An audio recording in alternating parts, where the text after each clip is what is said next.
I am Damayanti welcome to my YouTube channel. मो NET syllabus को complete कर देछि आपण माने प्लेलिस्ट देखि चेकिंग करि परिबे। तो एबे मु आलोचना करिबि रस। एडा होछि प्राच्य और पाश्चात्य बुक रु आलोचना करूछि जो गुडी को इंपोर्टेंट एग्जाम रे आसीबो मु से गुडी को ही आलोचना करिबि। देखंतु प्रथमे हमर भरत मुनि नाट्यशास्त्र रे कहिले अत्राह रसर संज्ञा दबा को जाई कहले अत्राह रसह इति कह पदार्थ हैला। एटा हमरो क्वेश्चन एमिति आसे हमर नाट्यशास्त्र रे प्रणेता किए भरत मुनि कस्तंभ खस्तंभ होइकी आसे विश्वनाथ कविराज साहित्य दर्पण धनंजय दश रूपल क्षेमेन्द्र काव्य मीमांसानन पंडित जगन्नाथ रस गंगाधर। तो आमर साहित्य दर्पण रे विश्वनाथ कविराज कौन कहले ना रसात्मक काव्यम रसात्मक वाक्यम काव्य दश रूपल धनंजय दश रूपल रे कहले स्वादा काव्यार्थ संबोधात आत्मानंद समूभाव। क्षेमेन्द्र काव्यानुशासनम रे कहले ब्रह्मा स्वाद सदृशी प्रीतिरानंद। पंडित जगन्नाथ रस गंगाधर कहते रमणीयार्थ प्रतिपादक शब्द काव्य। विश्वनाथ कविराज को मतरे सर्वोहपि रसनाथ रसह है। विश्वनाथ कौन कहले ना सर्वोहपि रसनाथ रसह अर्थात जहाँ को आस्वादन करा जाए ताहाको रस कहा जाए। एटा मन रखिबे जहाँ को आस्वादन कहा जाए ताको रस कहा जाए। क्षेमेन्द्र एहाको ब्रह्म स्वाद बोली कहिसंती हैला। एटा मन रखिबे क्षेमेन्द्र एहाको कौन बोली कहले ब्रह्म स्वाद। तो आमर रस को केते भाग रे विभक्त करा जायछि ना स्थायी भाव विभाग अनुभाव व्यभिचारी भाव आओ रस निष्पत्ति हैला।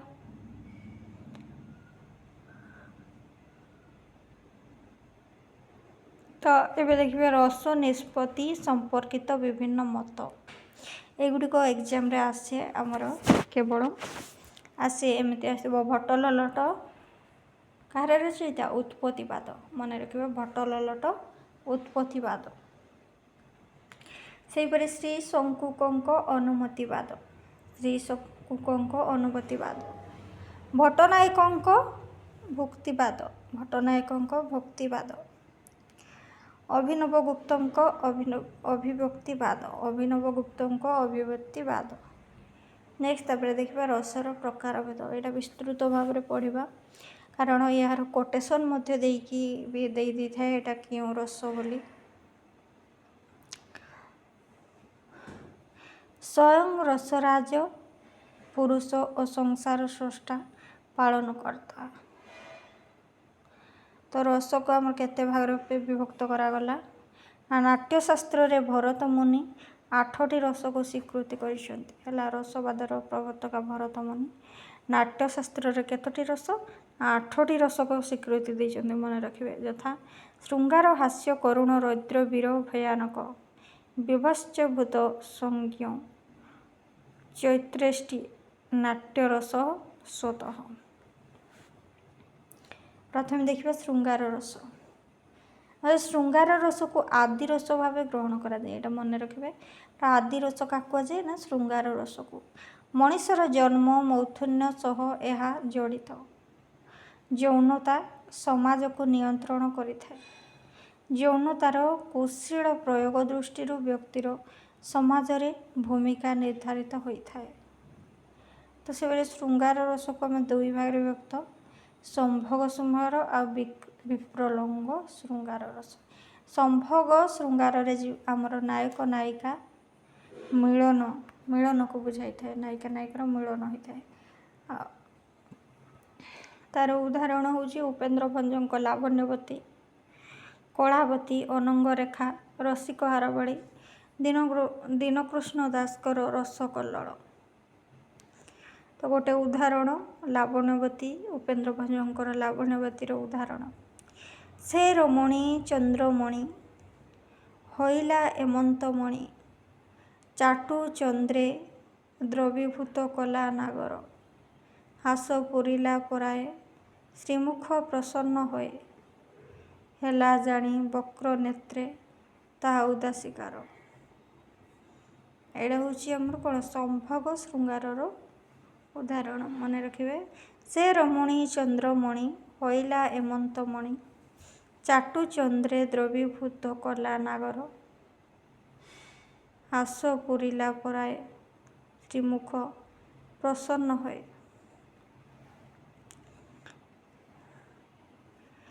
ପ୍ରେମିକ ଓ ପ୍ରେମିକା ମଧ୍ୟରେ ପ୍ରେମିଳ କଥୋପକଥନ, ଚାଟୁକାରିତା, ପୂର୍ବରାଗ କମ୍ପନ ଆଦି ଲକ୍ଷଣରୁ ଶୃଙ୍ଗାର ରସ ପ୍ରକାଶ ପାଇଥାଏ।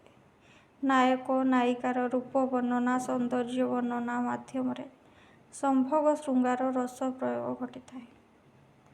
ରହସ୍ୟମଞ୍ଜରୀ କାବ୍ୟରେ ଗ୍ରୀଷ୍ମ ତାଡ଼ନାରେ କିପରି ଦାମ୍ପତ୍ୟ ଶୃଙ୍ଗାରରେ ପ୍ରକାଶ ପାଇଛି ଲକ୍ଷ୍ୟ କରାଯାଉ। ଯଥା ରହସ୍ୟମଞ୍ଜରୀ ଦେବଦୁର୍ଲ୍ଲଭ ଦାସ। ଯଥା ଗମ୍ଭୀର ଘରରେ ଗ୍ରୀଷମେ ନହେ ଶୋଇ, ଦକ୍ଷିଣ ମେଲା ମନ୍ଦିରେ ପ୍ରଭୁ ସଙ୍ଗେ ରହି, କର୍ପୂର ଚନ୍ଦନ ସୁଶୀତଳ ଜଳେ ଗଳି, ସ୍ୱାମୀ ସଙ୍ଗେ ବିବିଧ ବିନୋବା ବୋଳାବୋଳି। ହେଲା, ଇଏ ମଧ୍ୟ ସମ୍ଭୋଗ ଶୃଙ୍ଗାରର ଉଦାହରଣ। ନେକ୍ସଟ, ଆଧୁନିକ କାବ୍ୟ ଓ କବିତାରେ ସମ୍ଭୋଗ ଶୃଙ୍ଗାରର ସଂଯତ ପ୍ରୟୋଗ ଦେଖିବାକୁ ମିଳେ। ହେଲା, ଆଧୁନିକ କାବ୍ୟ କବିତାରେ ମଧ୍ୟ ଦେଖାଯାଏ। ଯଥା ଛଅଟି ପରିମିତ ଋତୁ ପାଇଁ ମାଗିଲି ତୁମକୁ ଛଅଟି ନିବିଡ଼ ଚୁମ୍ବନ। ପ୍ରଥମ ଚୁମ୍ବନ ଆଖିରେ କବିତା। ନେକ୍ସଟ, ଗଙ୍ଗଶିଉଳି ପାଇଁ ଛଅଟି ଋତୁ, ଦୀପକ ମିଶ୍ରଙ୍କ ରଚନା। ଖୋଲଗଲା ମନର ସକାଳ, ଇତିହାସ ଆରମ୍ଭର ବେଳ, ଦ୍ୱିତୀୟ ଚୁମ୍ବନ। ଉଭା ହେଲା କେଉଁ ଅସୂର୍ଯ୍ୟ ମଧ୍ୟାହ୍ନ, ନାଲି ପାନଟିକା ପରି ତୁମର କୁଙ୍କୁମ ଟିପ ହୁଏ ପ୍ରତିପନ୍ନ। ନେକ୍ସଟ, ବିପ୍ରଲମ୍ବ ଶୃଙ୍ଗାର। ନାୟକ ନାୟିକାର ବିଚ୍ଛେଦ ଯୋଗୁଁ ମିଳନାତ୍ମକ ଶୃଙ୍ଗାର ରସ ସୃଷ୍ଟି ହୋଇପାରେ ନାହିଁ। ହେଲା, ଆଉ ବିପ୍ରଲମ୍ବ ଶୃଙ୍ଗାର କେଉଁଠି ହୁଏ ନା ନାୟକ ନାୟିକାର ବିଚ୍ଛେଦରେ। ତାର ଉଦାହରଣ ହେଉଛି ନରସିଂହ ଶେଣଙ୍କର ପରିମଳା କାବ୍ୟ। ହେଲା, ବିପ୍ରଲମ୍ବ ଶୃଙ୍ଗାର। ଯଥା ବହେ ମନ୍ଦ ଗନ୍ଧ ଶୀତ ପବନ, ଲାଗି ବାଳି ମନ ହୋଏ ଅଜ୍ଞାନ। ବହେ ମନ୍ଦ ଗନ୍ଧ ଶୀତ ପବନ, ଲାଗି ବାଳା ମନ ହୋଏ ଅଜ୍ଞାନ। ପୁଲକିତ ଶରୀର ହୋଏ ପୁଣି ବିହ୍ୱଳ ରତି ଖେଳ, ମନେ ଗୁଣି ସଖୀ ଗୋ ନିଶ୍ଚୟ ମୋର ଜୀବନ ପଥୁ ଆତ୍ମାକୁ ବଞ୍ଚାଇ ରି କାମ ପିକ ଶଶୀ ଭୃଙ୍ଗ ପବନ। ଆଉ ଆମର ବିପ୍ରଲମ୍ବ ଶୃଙ୍ଗାରର ଉଦାହରଣ ପ୍ରସନ୍ନ ପାଟଶାଣୀଙ୍କର ରଚନା। କ'ଣ କବିତା ନା ଥରୁଟିଏ ମୋର ଆଖି ଖୋଲିଦିଅ।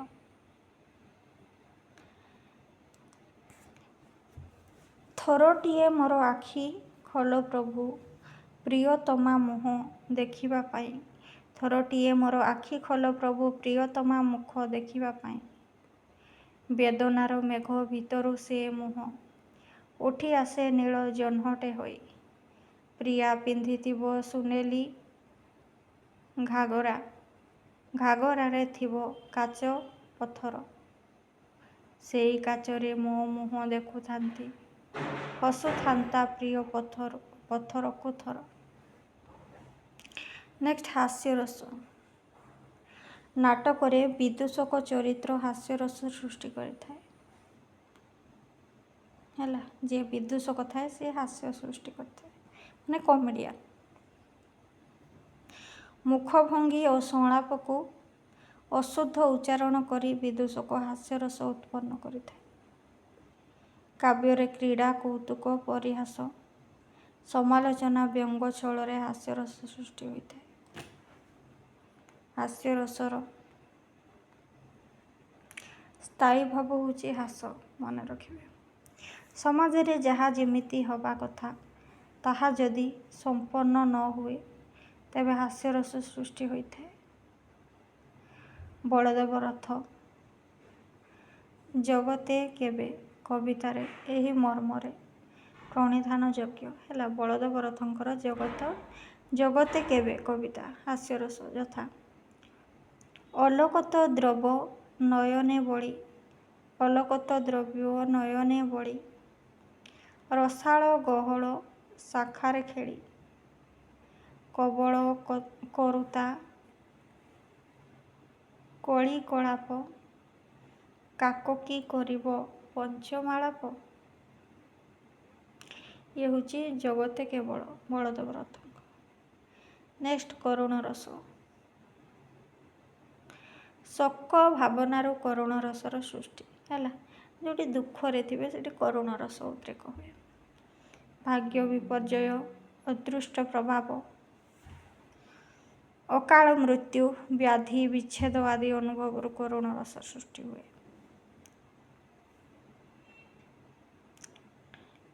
କବି ରାଧାମୋହନ ଗଡ଼ନାୟକଙ୍କ ପଶୁ ପକ୍ଷୀର କାବ୍ୟ କବିତା ଗ୍ରନ୍ଥରେ ଜଟାୟୁ ପକ୍ଷୀର ମୃତ୍ୟୁରେ ଶୋକାକୁଳ ପରିବେଶ ବର୍ଣ୍ଣନା କରି କିପରି କରୁଣ ରସ ସୃଷ୍ଟି ହୋଇଛି ଲକ୍ଷ୍ୟ କରାଯାଉ।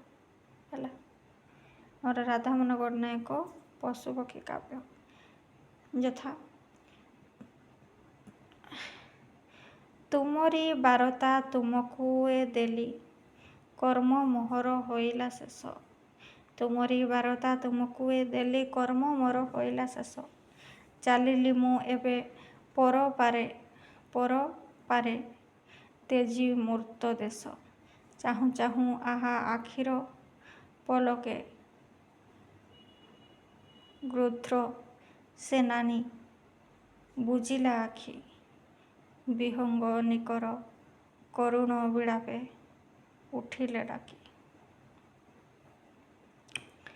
ବନର ବିହଗ ଠୁଳ ହୋଇ ତହିଁ ଭାସିଲେ ଆକୁଳ ଅଶ୍ରୁ ରୂପେ, ରାମ ଲକ୍ଷ୍ମଣ ଅଶ୍ରୁ ଢାଳିଲେ ସକଳ ତୋଳେ। ଏ ହେଉଛି ଜଟାୟୁ ପକ୍ଷୀର କାବ୍ୟ ରାଧାମୋହନ ଗଡ଼ନାୟକ। ଯେତେବେଳେ ଜଟାୟୁ ପକ୍ଷୀର ମୃତ୍ୟୁ ହୋଇଛି, ରାମ ସୀତାଙ୍କ କଥା ପଚାରିଛନ୍ତି, ରାବଣ ଦ୍ୱାରା ଆହତ। ନେକ୍ସଟ କରୁଣ ରସର ଉଦାହରଣ ଧାନ କଥା। ଧାନ ଫୁଲ କାନ ଫୁଲ, ଦିଲ୍ଲୀପ କୁମାର ସ୍ୱାଇଁ। ଧାନ କାଟୁ କାଟୁ ହାତ କାଟି ଦେବ ବାପା, ରକ୍ତବର୍ଣ୍ଣ ହୋଇଯିବ ମାଟି। ତମ ସହିବାର ସୀମା ଟପି ଡେଇଁ ପଡ଼ିବେ ଦୁଃଖ, କହି ନଥିଲି ଧାନ ନୁହେଁ ନିଜକୁ ପୋତିଲ ପଙ୍କରେ। ତମେ ସେଇଠି ବସିଥାଅ, ଆକାଶରୁ ଲୁହ ଝରିପଡ଼ୁ। ନେକ୍ସଟ ରୌଦ୍ର ରସ। ରୌଦ୍ର ରସର ସ୍ଥାୟୀ ଭାବ କ୍ରୋଧ, ଅନ୍ୟ ପ୍ରତି ଆକ୍ଷେପ ଓ ଶାରୀରିକ ଆକ୍ରମଣ ଜନିତ ଅହଙ୍କାରରୁ ରୌଦ୍ର ରସର ସୃଷ୍ଟି। ସାହିତ୍ୟରେ ଏହା ଯୁଦ୍ଧକାଳୀନ ବର୍ଣ୍ଣନା, ବିପ୍ଳବ, ପ୍ରତିବାଦ ଆଦି ପ୍ରସଙ୍ଗରେ ପ୍ରୟୋଗ ହୋଇଥାଏ।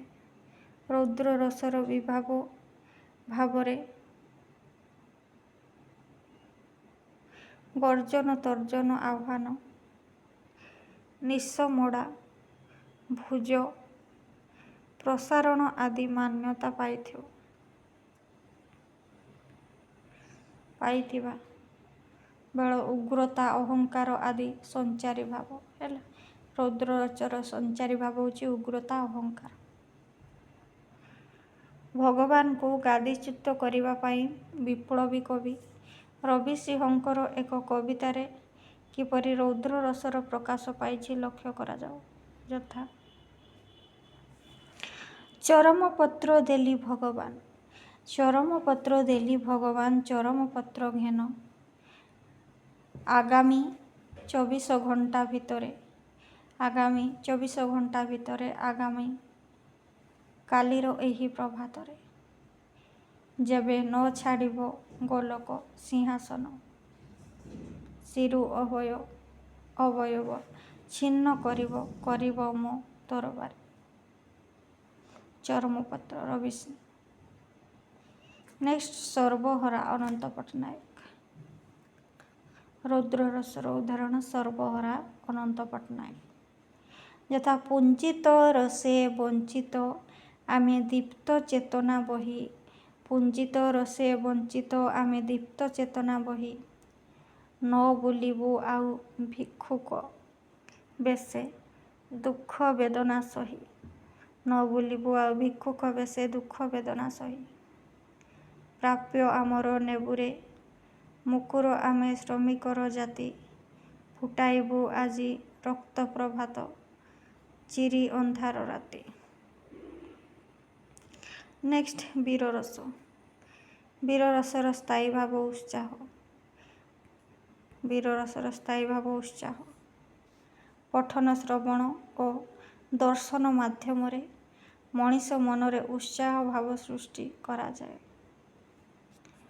ଅନ୍ୟାୟ ବିରୁଦ୍ଧରେ ସଂଗ୍ରାମ, ନ୍ୟାୟ ପାଇଁ ଯୁଦ୍ଧ, ବିପ୍ଳବ ଓ ପ୍ରତିବାଦ କରିବା ପାଇଁ କବି, କର୍ମୀ ଓ ରାଜନେତାମାନେ ସାଧାରଣ ଜନତାକୁ ଉତ୍ସାହମୂଳକ କଥା କହି ସେମାନଙ୍କ ଭିତରେ ବୀରରସ ସୃଷ୍ଟି କରିଥାନ୍ତି। ଉଠ କଙ୍କାଳ କବିତାକୁ ବୀରରସର ଦୃଷ୍ଟାନ୍ତ ଭାବେ ଗ୍ରହଣ କରାଯାଇପାରେ। ଗୋଦାବରୀଶ ମହାପାତ୍ରଙ୍କର ଉଠ କଙ୍କାଳ। ଯଥା ଦୁର୍ଗମ ଗିରି ଦୁର୍ଗ ପ୍ରାଚୀର ଦୀର୍ଣ୍ଣ ଦୁଆରେ ବସି, ଡାକେ ତାନ୍ତ୍ରିକ ମନ୍ତ୍ର ସାଧନେ ଜାଗ୍ରତ ପୁରବାସୀ, ପୃଥିବୀ ଦାରି ବାରବାଟୀ ମଡ଼ା ଉଠ ଉଠ ଚଞ୍ଚଳ କରଧାର ସରଦାର ଶିର କର ଉନ୍ନତ କର। ଉଠ କଙ୍କାଳ ଛିଡ଼ୁ ଶୃଙ୍ଖଳ ଜାଗ ଦୁର୍ବଳ ଆଜି, ଉଠୁ ଗତ ଗୌରବ ହୃତ ଗୌରବ ମୃତ ଗୌରବ ରାଜି। ସେହିପରି ବୀରରସର ଆଉ ଉଦାହରଣ ଅନନ୍ତ ପଟ୍ଟନାୟକଙ୍କର ଫୁଟାଇବୁ ଆଜି ରକ୍ତ ପ୍ରଭାବ କବିତା। ଯଥା ନିଃସ୍ୱ ଯେତକ ବିଶ୍ୱର କଳେ ସକଳ ଶ୍ରମିକ ଚାଷୀ, ମିଳିତ ହୁଅରେ ଆମରି ସଙ୍ଗେ ଶଙ୍କା ଜଡ଼ତା ନାଶୀ। ନେକ୍ସଟ ଭୟାନକ ରସ। ଯେଉଁ ବର୍ଣ୍ଣନାରେ ପାଠକ ମନରେ ଭୟ ଭାବ ସଞ୍ଚାର କରେ ତାକୁ ଭୟାନକ ରସ କୁହାଯାଏ। ଏହାର ସ୍ଥାୟୀ ଭାବ 12ଟି। ଭୟ। ସ୍ଥାୟୀ ଭାବ ହେଉଛି ଭୟ। କୌଣସି ଭୟାନକ କାର୍ଯ୍ୟ ଯଥା ହତ୍ୟା, ରକ୍ତପାତ ଆଦି କାର୍ଯ୍ୟଗୁଡ଼ିକ ମନରେ ଭୟ ଭାବ ସୃଷ୍ଟି କରିଥାଏ। ସାହିତ୍ୟରେ ଯୁଦ୍ଧ ବର୍ଣ୍ଣନା, ଶତ୍ରୁ ଦମନ, ଷଡ଼ଯନ୍ତ୍ର ଆଦି ପ୍ରସଙ୍ଗରେ ଭୟାନକ ରସର ଅବଧାରଣା କରାଯାଇଛି। ସାରଳା ଦାସଙ୍କ ମହାଭାରତର ଗଦା ପର୍ବରେ ଭୟାନକ ରସ ଅବତାରଣ କରାଯାଇଛି। ଯଥା ଏ ମନ୍ତର ସମସ୍ତେ ବିଜୟ କଲେ ସର୍ବଯୋଗୀ, 64 କୋଟି ଯଜ୍ଞୀ ନବକୋଟି କାତ୍ୟାୟନୀ।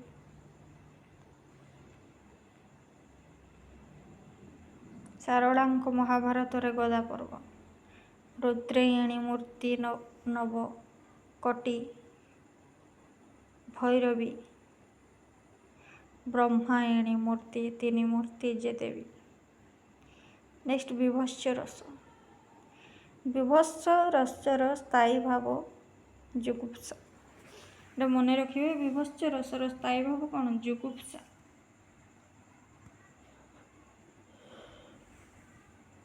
ଯେଉଁ କଥାକୁ ଶୁଣିବା ମାତ୍ରେ ମନରେ ବିକାର ଭାବ ସୃଷ୍ଟି ହୁଏ, ସେହିପରି କଥାରୁ ବିଭତ୍ସ ରସର ଉତ୍ପନ୍ନ ହୋଇଥାଏ। ଘୃଣା କରକ କଥା ଶୁଣିବା ଓ ଦର୍ଶନ କରିବା ଯୋଗୁଁ ମନ ଭିତରେ ସେହି ବସ୍ତୁ ପ୍ରତି ଘୃଣା ଭାବ ଜନ୍ମ ହୋଇଥାଏ। ବିଭତ୍ସ ରସ ଏହି ବିକାର ଅବସ୍ଥାର ସୃଷ୍ଟି। ଯଥା ଢାଳିଲା ସଲିଳ ପୁର ବୁହାଇ ସମ୍ମୁଖେ, ସୁଗଭୀର ଖରସ୍ରୋତ ଲୋହିତ ଶୁଣିତେ।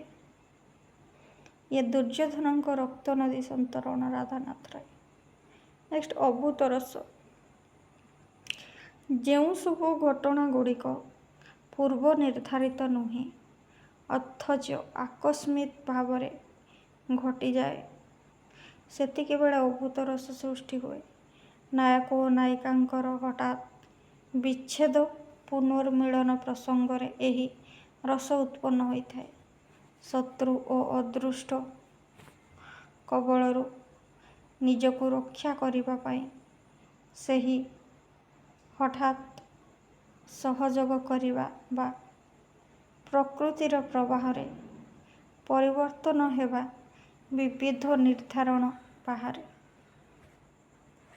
ଅଭୂତ ରସର ଉଦାହରଣ ହେଉଛି ଶକୁନ୍ତର ଦାନ, ପଶୁପକ୍ଷୀ କାବ୍ୟ, ରାଧାମୋହନ ପଟ୍ଟନାୟକ। କୋଉ ରସ? ଅଭୂତ ରସ।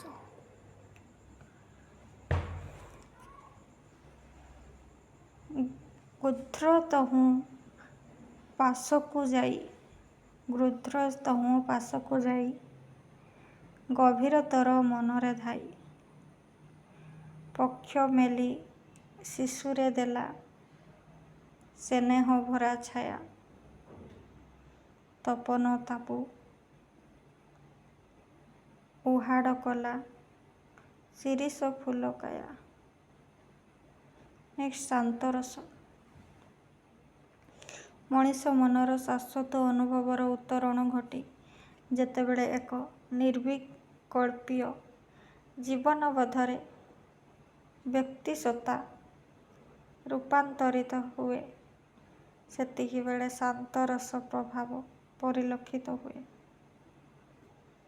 ଆନନ୍ଦ ଓ ଉପଭୋଗରେ ଯେ ନିରାସକ୍ତ, ଅଦୁଃଖ ଦୁର୍ଦ୍ଦିନରେ ଯିଏ ସ୍ଥିତପ୍ରଜ୍ଞ, ସେହି ମଣିଷ ଶାନ୍ତ ରସକୁ ଅନୁଭବ କରିପାରେ। ଶାନ୍ତ ରସର ସ୍ଥାୟୀ ଭାବ ହେଉଛି ସମ ବା ନିର୍ବେଦ। ହେଲା, ଶାନ୍ତ ରସର ସ୍ଥାୟୀ ଭାବ କ'ଣ? ସମ ବା ନିର୍ବେଦ।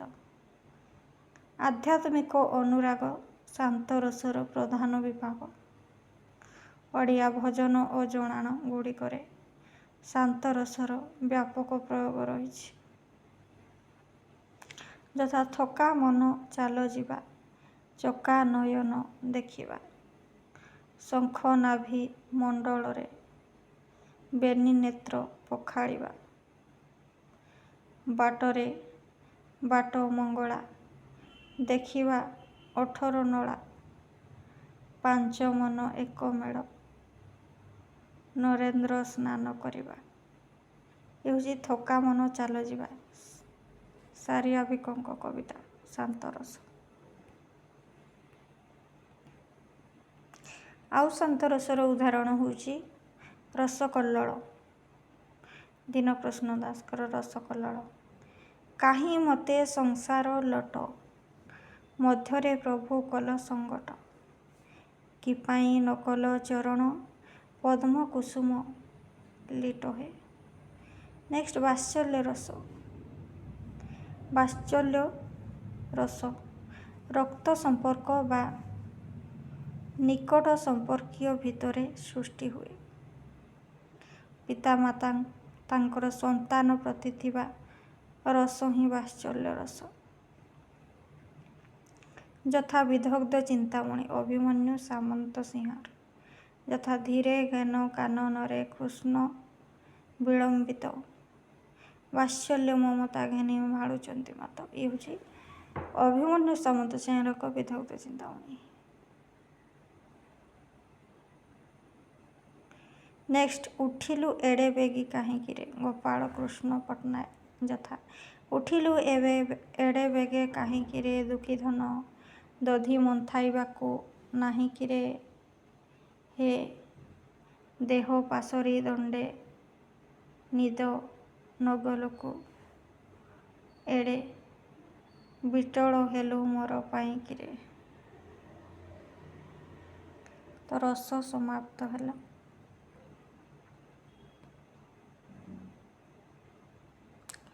ପରବର୍ତ୍ତୀ ଭିଡ଼ିଓରେ ଦେଖିବା ରୀତି। ରହୁଛି, ନମସ୍କାର।